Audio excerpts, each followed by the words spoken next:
Estamos aqui nessa tarde para falarmos no primeiro Congresso Internacional de Direito, Governança e Inovação da Universidade de Santiago de Compostela.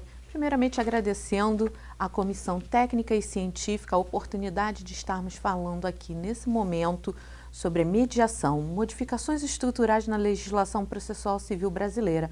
É um trabalho feito em parceria com Tauan Lima Verdã e eu, Luciane Mara Gomes. Nesse aspecto, nós vamos tratar da mediação de conflitos. Ela foi inserida no novo Código de Processo Civil como mecanismo para a composição de conflitos de maneira volitiva.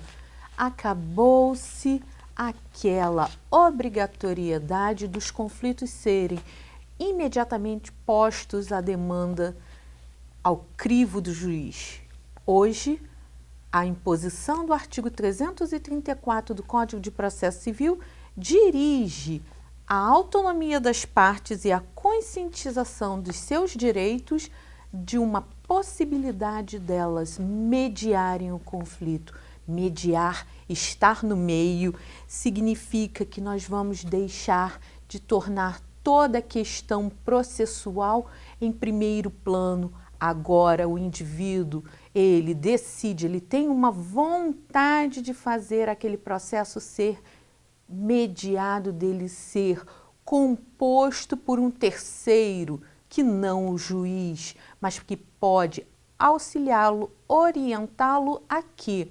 Restabelecer os canais cognitivos dessa demanda, os canais dialogais, fazer com que aquela demanda que havia uma parte, sem falar com a outra, mais conciliável. Ela vai ser uma questão mais holística, observar o comportamento do outro e como isso deve ser dirimido dentro de um processo judicial composto de dogmas, composto de paradigmas impostos pela lei e, óbvio, por questões de ordem pública, ele não pode ser tão flexibilizado. A mediação de conflitos, ela surge no momento que o Poder Judiciário ele se encontra assoberbado, abarrotado de processos judiciais, sem que haja uma solução final para esse conflito. A mediação, ela vem com o intuito de recuperar o tempo perdido, o tempo gasto com uma demanda judicial.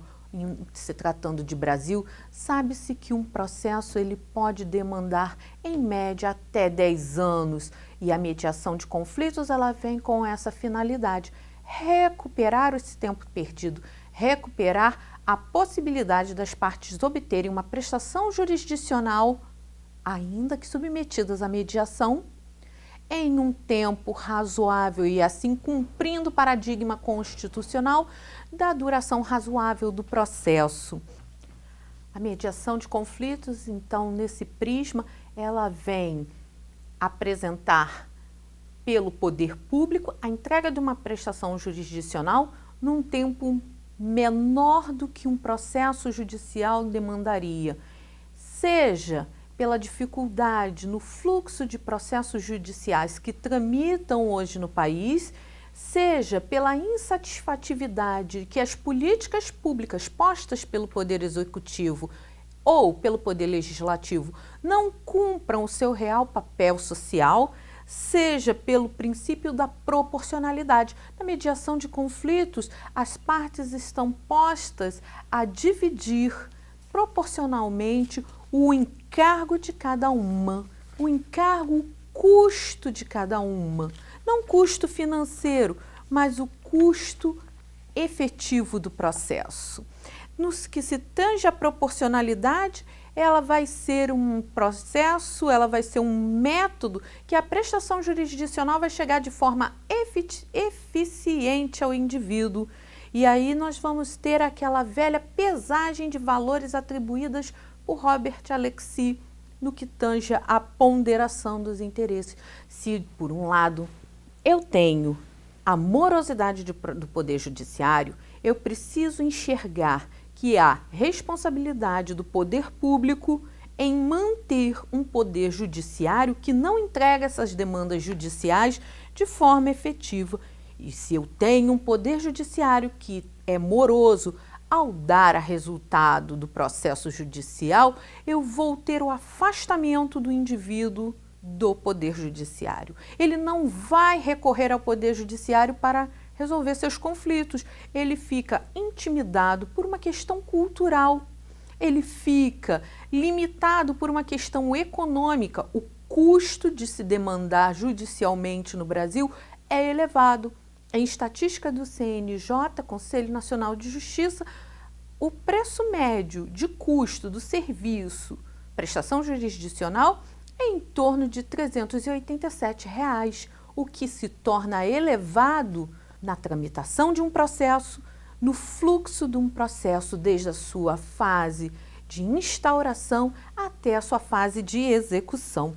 E daí a credibilidade do Poder Judiciário, segundo Flávia Piovesan, ela se torna em baixa devido a essa demora do Poder Judiciário, o afastamento do indivíduo, e nós temos esse tripé nefasto que vem a ser não substituído, mas ele vem a ser relativizado com a existência da mediação de conflitos. Mas a mediação de conflitos ela não deve ser percebida como a tábua de salvação.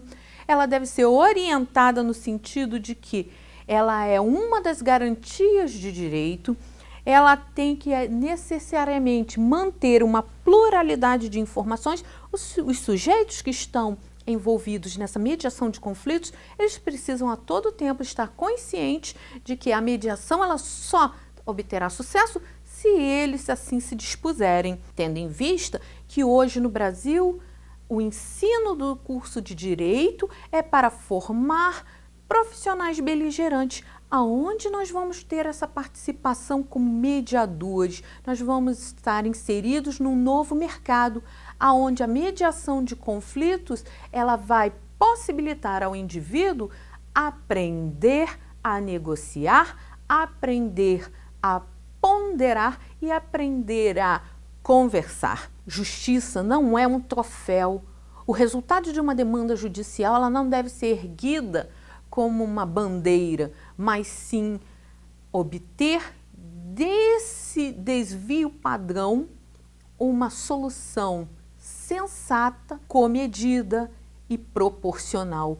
A proporcionalidade ela vai estar envolvida nessa solução de conflitos porque eu tenho uma limitação de autonomia da vontade, nas palavras de Simon, quando o juiz interfere na decisão final. E essa nós vamos perceber que é a nova possibilidade que o Código de Processo Civil nos facultou de dar a esse indivíduo litigante a oportunidade, a consciência de que ele é um ser colaborativo.